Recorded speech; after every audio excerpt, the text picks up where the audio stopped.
Ja, ek love it. It's regtig amazing. Hoe ons almal saam kan worship en ek kan myself wees om hulle, soos om almal, soos waar ek nie myself kan wees om die ander mens nie. Dus ek voel soveel meer ek kan myself wees. Om nuwe mense te ontmoet en games te speel. Het is lekker om hier so te wees, want dit wys jou dat daar is eintlik mense in die wêreld wat baie lief is vir Jesus. En jy kan baie mense hier ontmoet en dit is baie lekker om hier te kuier. Julle worship, julle kuier, julle ontmoet nuwe mense. Dit is echt fantasties, ja. Jy leer meer en ook jy kan baie vriende maak en mense wat vir jou kan opstaan en jy kan lei deur die lewe.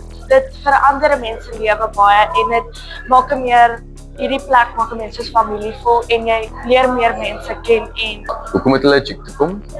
Want in ander omstandighede by die skool en sulke goeie praat ons nie genoeg van God nie.